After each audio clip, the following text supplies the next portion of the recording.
And that's it. We are live on the internet with the magical power of the World Wide Web. That's it. How you doing? I'm good. How are you? Awesome. Thank you for doing this again. I'm sorry that it didn't work out very well the first time.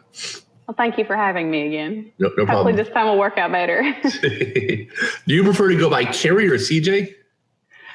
This line of work, I usually go by CJ. Okay. Do you have another line of work that you go by Carrie? The mom role. Okay. I do the mom role. Gotcha. Your kids call you Carrie? Sometimes. When you're standing in public and holler mom, everybody tends to turn around. Right. Good call. Yeah. So I knew if I was really mad at my mom, I would call her Ruth, when I was about 14, 15, when I wanted to be a real jerk, like, all right, Ruth. She's like, what are you doing? Little jerk. God. I hated me at 16. I was a real asshole. Kids can be that way. Yeah. How old are your kids? I have a daughter that is 17 and a son that is 12. You have a daughter that's 17? I do. Were you 5.5 when you had her? No. Are you sure? I'm sure. Holy cow. That's amazing. I literally thought you were like 27 years old. That's incredible. No, but I really like you. I'm dead serious. That's amazing. Well, thank you. Congratulations. So she's about to go off to, she's finishing high school? She is. She'll be a senior this year. That's awesome. That's really cool. Right on. Yeah, it's the light at the end of the tunnel. Does she have any idea what she wants to do when she finishes? Yeah, actually, she is wanting to be a forensic psychologist and a forensic sketch artist. Okay. Very cool. So, yeah. Kind of stays a little bit within your realm, Yeah, just a little bit. A little bit, in the ballpark, we'll call it, Different area, but yeah. Absolutely. So by day, so you have a different day job from your nonprofit work, right? I do. I work for the federal government. Gotcha. And then when you're not being a public servant, in the nighttime, you put on your superhero cape and you work for I want to get it right, the Guntersville Squad, which is the North Alabama Search Dog Association, right? Well, I work for the Guntersville Rescue Squad is the one that I mainly work with. And then, of course, North Alabama Search Dog and Huntsville Cave Rescue. I do those too.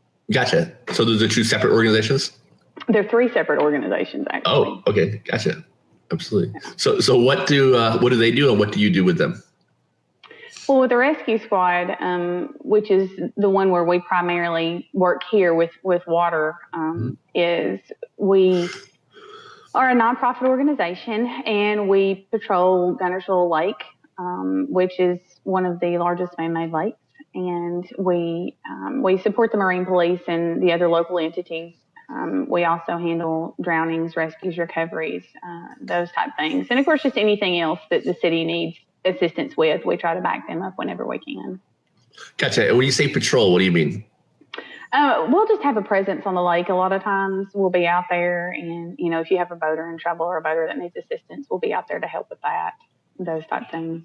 Gotcha. So like a volunteer Coast Guard kind of deal. We're along those lines, yes. Okay. We're a little bit different because we're more of I guess you could say, recovery. Okay. And specifically with canines, though, right? No, the canines are separate. The canines come in with the North Alabama Search Dog Association, but they do work. They do work with us. We work together jointly because if you have a drowning, that's just another tool in the toolbox, so to speak. You can bring in cadaver dogs, and you can actually kind of cut it down a little bit to narrow your search area down. Because with us, we can drag for a body.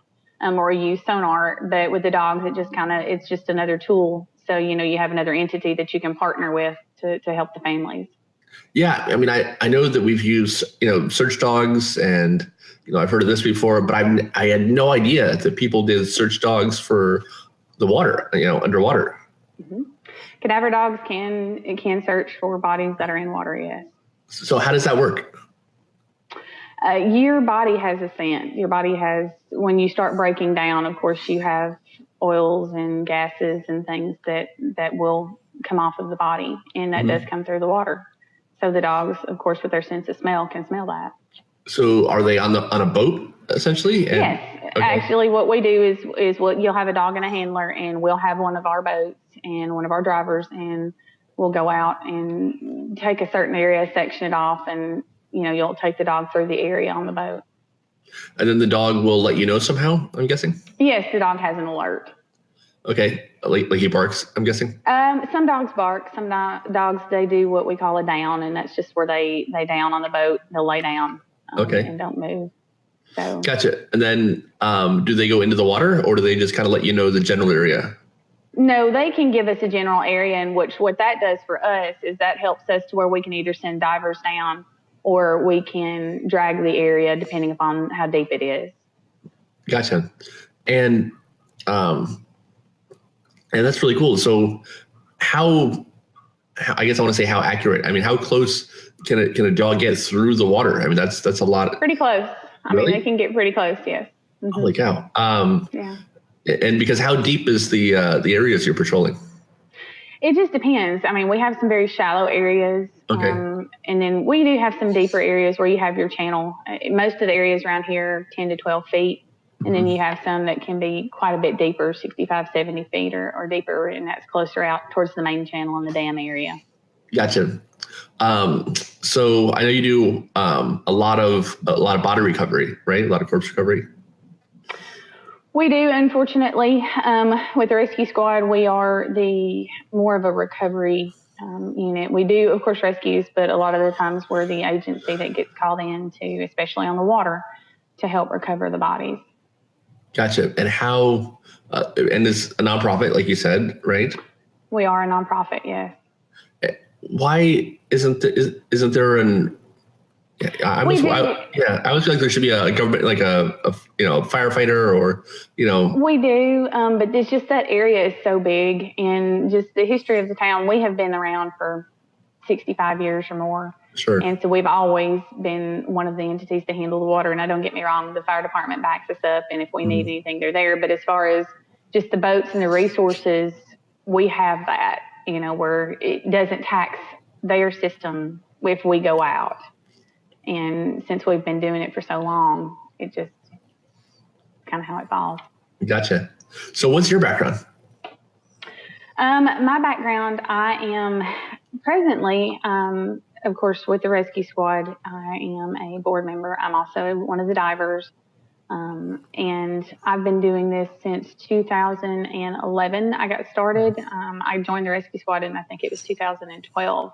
My background, actually, I started in K9, which was with the North Alabama Search Dog Association. And then I worked a search with them where we were here in my own backyard and worked with the rescue squad. And I decided that was what I wanted to do and joined up then and just haven't looked back. And then, of course, here recently, I've joined the cave rescue unit to add another tool to my toolbox, so to speak, because the rescue, the rappelling, and the caving aspect I've always enjoyed. So that's kind of where I've ended up now. So how did you become a K9 SAR handler? And I'm sorry, what does SAR stand for? Search and rescue. Search and rescue. Okay, of course, that's obvious. So how did you get into that? I actually saw a story on the news where they had recovered a lady out of the one of the local wilderness areas, and they had listed the group on the newscast. And I contacted them, and I had just gotten a puppy recently, a little yellow lab puppy, and so we emailed back and forth, and I met him, and it started from there. And I currently medically retired my first dog and started working my second dog now in April. So I'm into a new dog. Nice. And that dog is with you full time? That dog lives with me. Yes, he lives with me full time. And do you still have the first dog? I do still have the first dog. Yes. Awesome. They stay with us. What are the names? So, my first dog, her name is Crimson, and my second dog's name is Chief. Nice. Yeah. Any reason they both have a C start? Just kind of ended up that way. Okay. The second dog came from a handler that couldn't continue. He had got him as a puppy and wasn't able to continue. And so I took him, and he came with the name, and so we just kept it. Gotcha. It worked. Does work. What kind of dog? They're both yellow labs. Is that preferable? Any working breeds preferable, lab, shepherds, flat coats, any working breed. We do have the oddest one is Nova Scotia duck-tailing retriever. We have one of those. Okay. Australian shepherds, any kind of a working dog, a medium-sized working dog would work. Perfect. Okay. And is there any breed that's considered better than the rest as far as this goes? Not really. You just have to look at the temperament and drive. More about the dog in particular than the breed as a whole. Right. Yeah. I think I told you this when we talked before. My mom used to do underwater cave rescue. Not rescue, but more recovery, like you said. Yeah. And, she had some really, disturbing stories of, going into these caves and diving and finding these bodies. And she said that they all had the tips of their fingers were always worn off because they were trying to claw out of the cave. And she said usually it was a matter of people, thinking they had half the amount of air they started with, so they must be okay. And it takes longer to get out than it does to get in. So, what is the, you said you do a lot of cave stuff, you do a lot of just rescue or recovery in general. What is the number one cause of these people? What did they do wrong? Well, the main thing out here, of course, with an area as big as we have, we don't have a lot of underwater caves, so we don't have that issue here, really. Right. We have had a couple of cave rescues where there were some that were caught in a cave that, it was not a good situation. You had water coming in and had to get them out. Right. But the biggest thing around here is just drowning, is not wearing life jackets. And, of course, alcohol and water, those two never mix. And that's the biggest thing is you have people that either can't swim or they can swim and they don't have the life jacket on and something happens and they're incapacitated for some reason. And then we end up having to go in and get the bodies. We had, and the biggest thing I've always did is we push for everybody to wear life jackets. Right. That is probably the biggest thing. That's the one piece of equipment that you shouldn't go out on the water without. The biggest thing I hear is, oh, well, it's in the boat. I can put it on. No, you can't. Right. If you have a wreck or if you get thrown out of the boat, you can't put it on at that point. It's too late. And our lake is so busy. It stays busy year round. It's some of the best bass fishing in the world. We recently had the Bassmasters here back in 2014. That's how good it is. But they go out on the water and they just take it for granted. It changes quickly. The weather around here changes quickly, and there's objects that you can hit out there. And then, if you're not wearing your kill switch and you're not wearing your life jacket, you've just upped your chances of not coming home. And I just think people take that for granted, and it's hard because then you have to go out there and you have to recover those bodies and you have to bring them back to the families. And I'm sure your mother can tell you when you have to come back and deal with that is you can't explain it. You can't describe that to somebody. Right. It's just, if you could, I think they'd wear their life jacket or they'd take better precautions, but it's hard. That's probably one of the hardest things we do is have to come back and face the families. Have them standing there watching you while you're dragging or you're diving or you're working, a dog, whatever it may be to bring their loved one home. It's hard. How long does that recovery normally take? Is it hours? Is it days? It just depends. Maybe both? It just depends. It depends upon the temperature and the time of year. In the summer, it's usually pretty quick, obviously, because usually a body will surface within 24 to 48 hours, okay. Depending upon how deep or shallow the water is and the temperature of the water. In the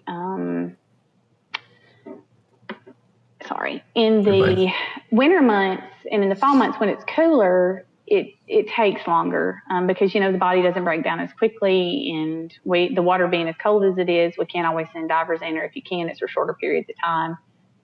You get out there and you drag and you do the best you can. You bring the dogs in, whatever else you have available to you, but it's not always to where it's a quick recovery. We've had them take months, especially in the winter part. We've had them take months.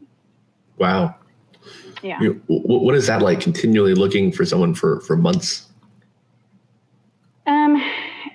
It's hard because you want to bring closure to that family. You want to bring that loved one home. you know, and you want to do it as quickly as possible, because the not knowing that, you know, you kind of know where they're at, but you don't know when you don't have them, and you can't bring back remains, and they can't have that closure, and it's hard. I mean, it is hard, and we've been out there before in the bitter cold. We've been out there when it's so cold, but you don't want to give up until they're home. Right. How long do you look for until do you eventually ever give up, or is it just you keep going till you go? We keep going. We've so far since I have joined, we've always made our recovery, and it may take us a while. Like I said, we had two that took several months, but you know, we kept going till we got them home. I guess you eventually know the summer is going to come eventually, right? I mean, it's yeah, you do, and it will. And at that point, when the water starts warming up, of course, and usually the body surface. Is the body still? I mean, after it's been under for that length of time, I imagine there's still clothes on it. You can still tell, right? Yeah, usually you can. Yeah. There's still enough to identify, usually, as far as articles of clothing and things along those lines. Yeah. So roughly how many drownings happen in this lake per year?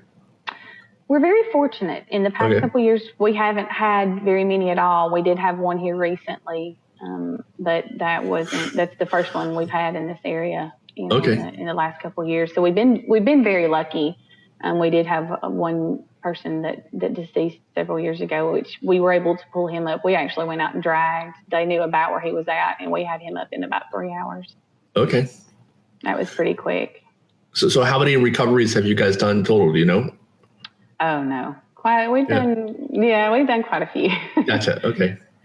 But a pretty small number per year. Yes, it's usually a pretty small number per year. We're very fortunate in the fact that we're not as busy as some. We stay busy, you know, and it's just preventative stuff. We'll go out during the winter. It never fails. We always have a couple duck hunters that get into some issues, and we have to go out and get them in, or some bass fishermen, or just some regular boaters that get into trouble occasionally. But that's usually our norm. Now we had a double drowning a couple years ago. You know, some people in the canoe didn't have life jackets on, and we ended up having to find them. But that was probably one of the more recent ones, I guess. Gotcha. So on these rescues or recoveries, so what's your role specifically? It just depends wherever we're needed. I am the public information officer, but we all get in the boat. You know, we all get out there and do what we can. We'll either drag, or if the divers are needed, you know, I'll go out as a diver, or whatever, you know, is needed, because we're not very large at all, and we all have to wear different hats and play different roles, and you know, be diverse. And wherever you're needed, you have to adapt and overcome, so to speak. Yeah, absolutely. And what kind of, you know, my brother is a certified, you know, scuba diver. What, you know, did you have to do extra licensing for this, or? Right now, we will work up to extra licensing. We're all open water certified. Outside of that, we haven't gone and finished to get the recovery rescue part of it. But we were lucky. The person that trained us in open water, they knew what we were getting into, so it wasn't the normal open water training, if you get kind of what I'm saying. Yeah. They did more specific tailoring to what we were going to be doing. Gotcha. You know, things like you blacken out your mask, because the area that we live in with the lake, you can't see anything. When you're down there, you're lucky if you can see your hand in front of your face. So anything that you do, you're feeling. Really? Basically. Okay. Yeah. Yeah, you can't see much. Gotcha. So you black out your mask? They black out your mask when you train. They'll take and put either aluminum foil, or they'll have something in there to black it out where you can't see, and you have to work blind. Wow. So I mean, what's even the point of diving at that point if you're just kind of pawing around, you know? Because sometimes that's the only way. Sometimes that's that works. You know, wow. If you can't find them in dragging, you know, if it's not an area that you can drag in, let's say you've got too much deadfall, or you just don't have enough people to drag, then you send divers in, and they go in, and if you've got a general area, you can find them. And they just feel around until they find something? Mm-hmm. Wow. That's amazing. Why is the visibility so poor? It's a lake. So, the water, it's murky. And we have a dam, and if the dam is pulling a lot of water, sometimes it'll stir up sediment and things like that. And if we've had a lot of rain, so it just changes the visibility picture, but at best, you may have 2-3 feet. It's not like when you dive out in the ocean, it's definitely way different. It's just a different body of water. Because we certified out, in the Panama City is actually where we went. And we certified out there, and diving there versus diving here is completely different. Gotcha. And then, so you work with the Alabama Search Dog Association. That's more on land? Yeah, well, it is more on land. If we do any water, it's going to be on the boats, Okay, yeah. But yeah, we do more wilderness on the boat. Gotcha. More wilderness. We do also urban. We do a little bit of both. And is your work with them kind of similar, or? It is. It's basically another recovery role. Sometimes we get to have a good ending. Sometimes we get called out and we're not having to recover a body. We're getting to bring somebody home, but those calls are not quite as many. Yeah. I mean, this is, it takes a certain kind of person to want to do this, I'm trying to imagine what drove you to decide this is, something you wanted to do as a hobby, essentially. I mean, this isn't your day job, I worked in a funeral home for a couple of years. I was an apprentice assistant director before I got my present job. And I don't know, when you deal with death, sometimes that closely, you tend to make your peace with it, I guess. Mm-hmm. And so being able to step in and either help before, or even if it's just to bring somebody home, just to see the closure and to be able to give that to somebody, if you can do it, I don't know if you can say that you feel led to do it or you feel called to do it, but if you have that ability, and I'm not a person that can sit around. I always have to be doing something, and my community has been extremely good to me, and I've been incredibly blessed. And so this is my way of giving back is to help those that need it, and we don't ask for money. Donations are great because that's what we run on. But if we can go out and if we can help a family, if we can bring somebody home, and of course we'd love to bring them home live, but if we can bring the remains home for closure, I mean, there's no job that you'll get paid that is going to top that is when you can do something for that family. There's no job that's going to do that. Absolutely. How long have you been doing it? I've been doing rescue and recovery work since 2011. Okay. And did you do anything heroic before that? I mean, did you have any other hobbies? Just a mom. Yeah. And then you what was your first encounter with it that made you think this was something you wanted to do? I had a life-changing event, and I had gone through a divorce, and I was looking for a direction. And when I saw that story, I had just gotten that puppy, and I was trying to find an outlet that kind of helped me to deal with things. And so I saw that, and I thought, what better way than to give back? And so I started with the search dogs in 2011. I started with the rescue squad, and I think it was about 2012. And it was a direction that I felt led to, and it touched my heart. And that's kind of how I got started. Did you go to college? I did. I have an associate's in criminal justice. Okay. So I finished my degree in 2015. Congratulations. So thank you. I worked and was able to put myself through school to get that. So eventually I plan on going back, but I got to get kids through school first. Right. Of course. That's awesome though. Yeah, thank you. Better than me. I haven't gotten that far. So that's pretty cool. Thank you. Absolutely. So when you were growing up, what did you want to be? What was the plan? I wanted to be a police officer growing up. And, okay. And it's funny, life just kind of takes you a little different direction. And sure. I ended up getting married and having kids and moving off. My ex-husband was military, and so we spent a couple of years doing that, and then came home, and then life just changed. So I ended up doing this instead of being a police officer. Right. Absolutely. What do your kids think of it? Well, and that was the thing, because it does take me away from home a lot. And I sat down and I've discussed things with my kids, and I said, this is something that affects all of us. And is this something that you have a problem with me doing? If you want me home more, I'll do it. And I said, no, you go out and you help people and they need help. And they said, we're very proud of that. And so my kids play a huge role in it. If I'm at work and they're home and I've got to call out, I'll call and I'll say, hey, I need this, this, this, and this. When I get home, it's ready. All I have to do is grab my stuff, throw it in my truck, and I'm able to get out the door. So, my daughter will make sure if I come in late, I've got some food, or, she'll wait up on me till I get home. So it's, I'm very, very blessed that I have some incredibly unselfish children. And I think we have a shortage of volunteers. It's easy to write a check, and don't get me wrong, those checks are desperately needed, but it's very different when you give of your time and you give of yourself, and everybody is so busy nowadays that it's really difficult to find people that want to stop and put the time and effort into being a volunteer and actually giving back in that aspect. And I think that's the biggest thing, is we're facing a shortage of volunteers, and they're desperately needed. So it is hard to find people that can do this line of work. But now we try to find a spot for everybody. If you don't want to be out dragging, if you don't want to be out diving, there's other things that you can be doing. We'll always find a place for somebody.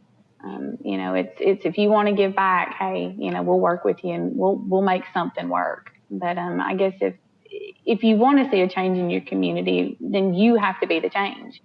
And, sign up and volunteer, whether it's, if you can't do rescue recovery work, even something as small as going and giving blood, or volunteering at a shelter, whether it's a homeless shelter or battered women's shelter, whether it's going and delivering meals to elderly or homebound. There's so many things that you can do that it's just the reward that you get out of that is better than any paycheck you'll ever bring home. Yeah, 100%. I agree with that completely. So does your daughter have an interest in doing this eventually? She does. She's going to do a little bit different aspect of it, I think. She's looking at the forensic area of it, the forensic psychology, forensic sketching. She's incredibly gifted artist. Oh, wow. And so I think that's kind of the line she's wanting to take. Nice. Did she get that from you? Are you artistic? I'm not. My mother is, but I think it skipped a generation. There you go. I can draw a stick figure and make it look decent, but that's about as much as you get. You're a little better than me then. I can't even do that, I don't have that gene, Yeah. But would you want her to do it? If that was something she was interested in, would you, is that something you would recommend for your kids? Well, I will say this, and because I've thought about it, and if she feels led to do it and she has that ability, then yes, I would want her to go out and help others, because I think it's incredibly important. I think that in the day that we live in, the time that we live in, everything is so modernized that we lose contact with each other. Everybody's on their phones and everybody's so caught up in all of the electronic stuff that we lose that humanity almost. We don't have that contact. So if she can go out and give back to a family and have that interaction with that family, you always gain something from it, no matter how hard it may be, and if you can be there to help somebody, I think it grounds you. And I think that is more needed than anything, because you see the real need out there for people, and it's not inside some phone. We can scroll through and see the most horrible things on the phone, and it's just like, you're almost like, oh, that's not good. I hate it for them. And you're desensitized to how it really is when you're standing there looking at it. So yeah, if she can do that, I think it would be something that would be good. It'd be grounding, and maybe she wouldn't take things for granted. Now, you've talked about how, if she can do it, you talked before how you think it's important for you because you can do it.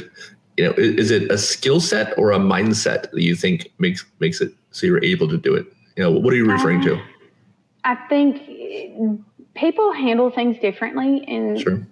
Some people are better at nurturing other people. Some people are better at being nurses and doctors. Some people are better at running into burning houses or, bullets flying at them. And then some people are just able to go out and bring loved ones home. So we each have, I think, a different skill set ingrained in us, and it's just, I think, your personality and who you are and what you can handle mentally. I think it is a big mental capacity to that, because which now you're seeing more of the PTSD, and you're seeing more the effect of that, and so you have to be able to handle that and have the tools and be able to know how to use them to be able to stay in this line of work. But yeah, I mean, I think you have to have a certain mindset. So I'm guessing that most people who do this do it for a long time, right? You generally find that most volunteer or paid individuals that do this do it because they want to. Right. They feel that's where they need to be. I think if you ask anybody, there's not a one of us that if that radio goes off or that tone drops, that call comes out, we'll drop what we're doing, and you go, because that's just what you do. And generally it's very hard once you've been doing it for so long to just not do it anymore. It's just, I can't explain it. You can't. Right. You can't just walk away. It's very hard to walk away from it once you've done it. So between the two, how many calls do you get a year, roughly, do you think? Gosh, the rescue squad easy 30 to 50. Oh, wow. And a lot of that is just, helping stranded boaters and, those type things. We have, we do assist. We've had a couple searches, and we do assist with that with the dogs. The live searches are not as many. We'll have maybe 5, 6 during the summer, just depending. It can be more, it can be less. It just depends. Cadaver is a lot more. I don't work a cadaver dog right now because that takes a little bit more time. And right now, with my kids where they're at, I'm okay with just working a live dog. So I couldn't give you exact numbers on cadaver, but it's more than live. Gotcha. So right now you're only searching for people who are alive? My dog only does live. There are dogs that are cross-trained that can do both, but yeah, I'm only doing live right now. Did Crimson do both? No. So you do only live as well? Only live, yeah. We only do live with both of them. That's the only thing I'm training for until at least my kids are up and gone. Gotcha. Which, I mean, a little bit of a happier outcome, at least, if you find them, It is, and the running joke with us is once you call us, you'll find them, because about the time we get everybody mobilized, they're located, which is great. And we would much rather have it that way. But we have had a couple good live recoveries, and those are always great, because then you can have the happy ending where a lot of times it's not. Do you have an example of a happy ending that you can share? We did have, I was trying to think. We did have an elderly man that they were able to locate. It was back last year, I think, that he had, I think it was Alzheimer's or dementia, and one of our handlers was able to help locate him and return him to his family. Oh, that's cool. So, yeah, usually with us, it's usually children or elderly that have Alzheimer's or dementia. You get the occasional lost hunter, but, nowadays with cell phones and GPS and all that, very few people get lost. But it does happen occasionally. You said in the water, you always have a few duck hunters, right? Around here in the winter, we always have a couple duck hunters that end up getting into some sketchy situations, and we have to go out and get them sometimes. Is that a combination of alcohol and recklessness, or? No, I think it's a little too cold for that usually, but they end up they'll have issues with their boat, or they end up getting stuck in a situation where the boat's not running, they can't get back. They get stranded, those type of things. We've had some of that happen.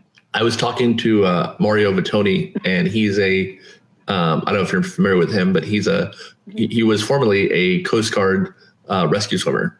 So, his helicopter would fly over, and he would jump out and swim to people and rescue them and save them. And, he said on any open water accident, rescue, whatever it was, almost 100% of the time, besides, like natural disasters, the mistake was made before they left. The error that led to them needing to be rescued happened on shore, not in the boat. Right. Preparation. Would you agree with that? 100%. 100% totally. He's exactly right, because they go out and they don't have enough gas, or they don't have a change of clothes, or they don't have the proper navigation tools or signaling devices. They get out there, they don't have life jackets. And then when you're out on that water is unforgiving. It doesn't care. It doesn't care who you are, what you do for a living, or what your income is. It's an ultimate equalizer. But yeah, I agree completely, because if you go out there without what's needed, you're going to end up calling us. Right. Yeah, absolutely. I would agree. Yeah. So we don't have the helicopter, but well, he was the Coast Guard, They actually made a movie that with Kevin Costner called I'm gonna forget the name of it now, but it was Kevin Costner and Ashton Kutcher, and it was made on the base that he worked at. He helped out a little bit on the movie, but kind of a neat thing, kind of similar to what you do, Yeah. But I think you're cooler because you have a dog, which I think makes everything cooler, Well, thank you. How are those dogs around the house? When they're not rescuing people, They're just like normal dogs. They are a little bit more high drive dog, because you kind of have to have that for that line of work. But outside of that, they're just like normal dogs. Always male, female, doesn't matter? Doesn't matter. I prefer to run females, but my current dog's a male, so. Gotcha. Why do you prefer to run females? It's just a different temperament, a different mindset. And, okay. So I prefer. Some people don't have a problem running either, but that's just my preference. Gotcha. Very good. And how long can you run a dog until it's too long? It's based on the individual dog. We try not to run them really more than 8 or 9 years, because it's very difficult. It's very hard on their bodies. So we try not to run them any longer than that. But if a dog's in good working condition and it's not got any problems, you can run them maybe 9, 10 years, but I wouldn't say any more than 10. Right. That makes sense. Mm-hmm. And what about a person? How long should you do this for?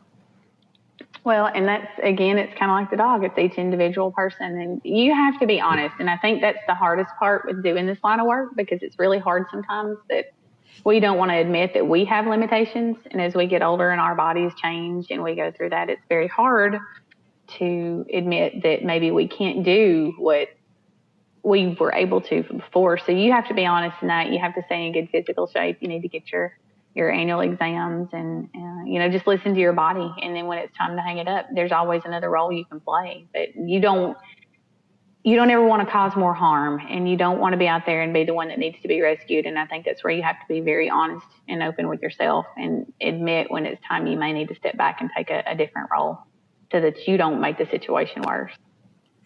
As long as you're in good working order. As long as you're in good working order. And what about mentally? It's got to take a toll mentally. How long do you really want to do this? Mentally, not just physically.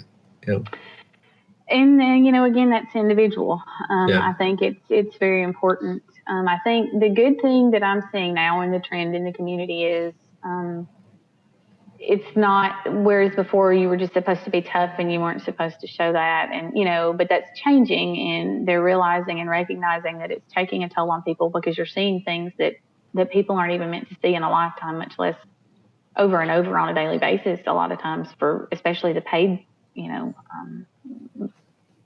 entities. But I think having a good support system is key, and having resources that you can go to if you need to talk, if you're having problems. I think that's incredibly important. Mental health is just as important as physical health.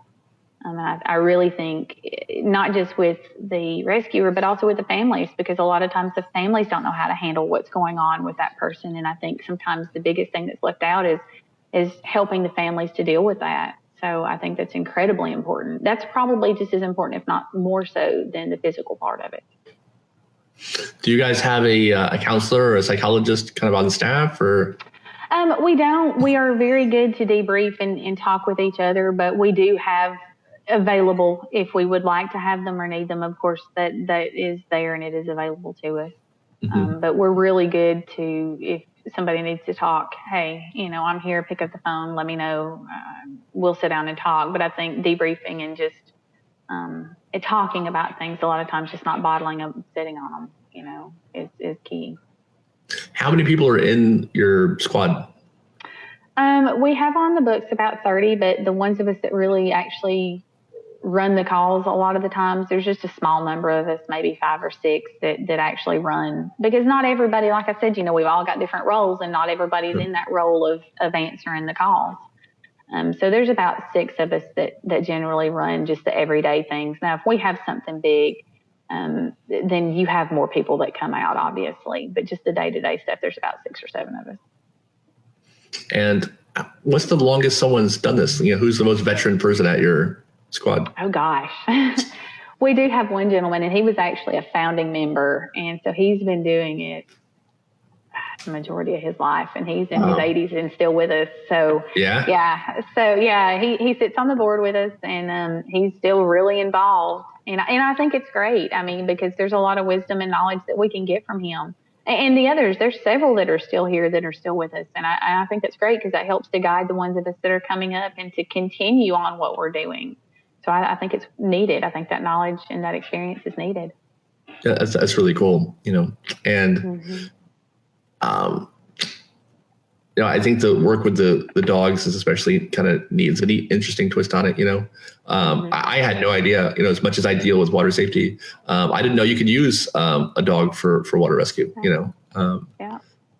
We're very lucky. We've got a lot of entities around here. Like I said, the search dogs and the cave unit, and those are both, volunteer entities. So the good thing is you've got all these different things available to you, so that even though you may not have that resource yourself, it's just a phone call away. And we've got some great people that'll pick up, and the ones that can leave work will leave work. And, it's a great community. So how does the cave unit differ from everybody else? They do more technical. It's high angle. It's a lot of times it's crack and crevice. It's highs and lowers. It's a whole lot different, because, as your mom will tell you, underwater caves are tricky. Above ground caves are the same way. I helped with a class this past weekend that they had, and I was actually the patient, which is a little different for me, but it's very technical, and you have, again, different roles. That's the good thing about rescue, is there's always different roles. You have people that do rigging, you have people that do hasty teams, you have people do evac teams. There's different roles everybody can play. So if you have a different skill set, you can find your niche and you can go with it. But it's a little bit more technical, and it's just a different aspect. Whereas with the rescue squad, we're on the water, and that's our area. The dogs, it's more land-based. And then with the cave rescue unit, it's more underground. Gotcha. So if someone wanted to find out about you guys, or donate, or help you, or whatever it was, how could they find you? We are all on the web. All 3 entities are on the web. I am the public information officer, and I run the Rescue Squad page, the Facebook page. We have an Instagram and a Twitter account as well. You can find us, of course, Guntersville Rescue Squad on Facebook, and we're linked. All of our accounts are linked. The North Alabama Search Dog Association, you can find us on Facebook as well, and Instagram, and then same thing with the Huntsville Cave Rescue Unit. So you can find all 3 of those entities on there. Gotcha. And you're with all 3 of those? I am a member of all 3 of those. Maybe you need like 10 more hobbies. I don't think you do quite enough. It's, it's both admirable and insane that you do all of that while having a full-time job, and also being a mom with 2 kids. It's impressive. Well, I'm very blessed, and I'm very thankful to all the entities that give me this opportunity. The Rescue Squad has been great. We work so well, with the dog teams and the Cave Rescue Unit. We can all work together, and it's a really great thing that everybody can do that, because it benefits the community when you have that available. Do a lot of people overlap? They do. A lot of people that do volunteer are in more than one organization. A lot of us that run dogs are in a different organization. A lot of us that are on the rescue squad do different organizations. And same thing with the Cave Rescue Unit. I think you find that it's just, I don't know, it's hard to explain, but you end up finding other niches when you're doing this that you like and you want to explore, and it opens a different door for you. Gotcha. Is there anything that you want people to know before we finish up? Just be safe. Always be safe. Be prepared when you go out. If you're on the water, please wear your life jacket. And just think about that, because if you don't, the other option is we'll have to come and bring you home, and that's, not always a good thing. And volunteer. If you feel led to do so, volunteer. Go out and make a difference in your community. It's the greatest way you can give back. I think you're 100% right. And I think, people, especially young people, having, a sense of purpose and having responsibility, I think it gives you, I think it makes you happy. I think that we have the wrong idea about what creates happiness. And I think what really makes happiness is, having something important to do. And I think you're on the right track. Yeah. Well, I appreciate that. When you can do something for somebody and you don't expect anything in return, the return that you get is so much more. Absolutely. Well, thanks again for doing this, and thanks for coming back and doing it a second time. And we've been, me and Sarah, who you talked to, we've been enjoying saying your name all the time. We're really excited, like CJ Jones. So it's just fun to say. Thank you. Yeah, I appreciate that. And thank you for having us. We really appreciate you giving us this opportunity. Absolutely. And keep doing what you're doing. We follow you on Facebook, and we really appreciate what you guys do. Thank you so much. Very important. All right, CJ. Well, you have a great day. Tell your folks there at work, thanks for letting us have you for a little bit. And we will see you again real soon. Sounds good, Eric.